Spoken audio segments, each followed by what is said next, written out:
Exdiputado a punto de salir de prisión. Acusan a grupo delictivo de ataques con drones. Y los laboratorios asegurados por el ejército en Sinaloa. Bienvenidos al Caporal del 23 de junio. Comenzamos.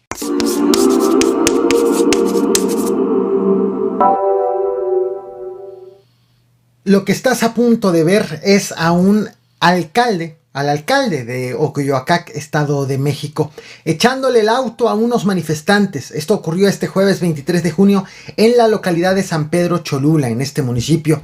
Los habitantes protestaban a la altura del kilómetro 48 de la carretera México-Toluca, acusando al mismo alcalde de frenar los trabajos de pavimentación.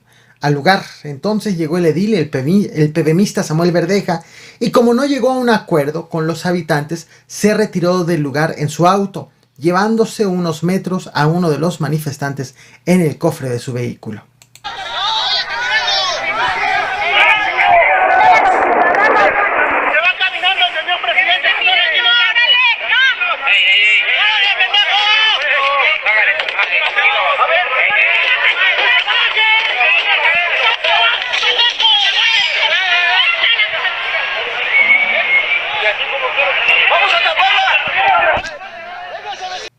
Entre la noche del miércoles 22 de junio y madrugada del jueves 23 de junio, el exdiputado federal Cipriano Charrés estuvo a punto de dejar la cárcel. ¿Te acuerdas de él? Recordemos rápidamente su caso. El 6 de octubre del 2018, el entonces diputado federal fue videograbado saliendo de su camioneta chocada, siendo ayudado por una persona para alejarse del lugar del siniestro, como lo puedes ver en este video. Sin embargo, en el lugar había otro auto en llamas con una persona a bordo. Esto ocurrió en Ixmiquilpan, estado de Hidalgo. Por este hecho, la Procuraduría del Estado abrió una carpeta de investigación por los delitos de homicidio doloso y omisión de auxilio. Peritos encontraron adentro de la camioneta del exdiputado vasos, se encontraron refrescos, agua mineral, una botella de Bucanas. El dictamen de vialidad terrestre también arrojó que Cipriano Charrés era quien iba manejando y que iba a 132.3 kilómetros por hora cuando la velocidad máxima permitida en esa vialidad era de 60 kilómetros por hora, además de que no encontraron huellas de frenado sobre el pavimento. Fue señalado también de manejar en estado de ebriedad. Por tal motivo, la Procuraduría del Estado de Hidalgo pidió el desafuero del entonces diputado morenista. Desafuero que tardó 6 meses en concretarse debido a resistencias de su bancada, ya que él aseguraba que estaba siendo objeto de un linchamiento político y mediático. Sin embargo, el morenista comenzó a negociar con la familia de la víctima, dado que golpeó al joven que iba en el automóvil, el cual terminó incendiado y el joven perdió la vida. Comenzó a negociar con la familia de la víctima para recibir el perdón legal, además de que consiguió un amparo para evitar ser detenido por este caso. Aún así, el diputado fue desaforado y posteriormente fue detenido en septiembre del 2019, casi un año después de ese accidente. A ver, ingeniero. Primero muestra. Hagamos lo que quiera. Tenga mi mochila, tenga mi mochila. Sí, dásela, sin problema. Dásela. Sí, sin problema. Pero primero le voy explicando. Vámonos. Ahora bien, no fue detenido por ese accidente, fue detenido porque su hermano Pascual Charrés, entonces alcalde de Ixmiquilpan, acusó a Cipriano de intento de homicidio. No fue detenido por el accidente porque, como te acabo de mencionar, había obtenido un amparo.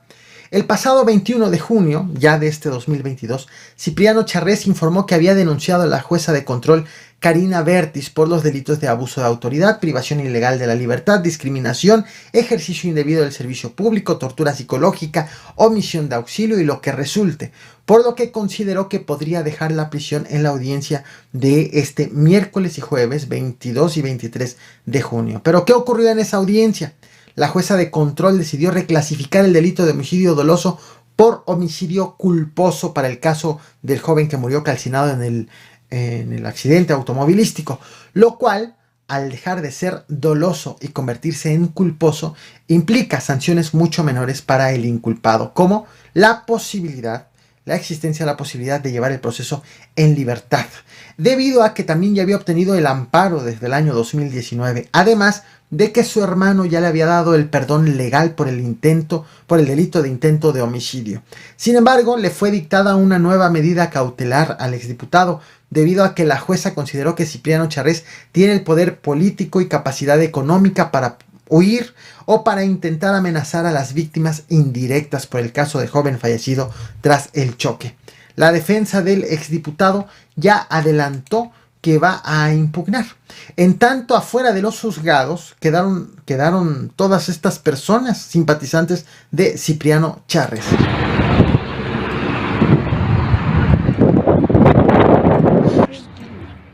Estas personas fueron movilizadas para recibir al exdiputado con porras, pues creían que lo verían ya fuera de prisión.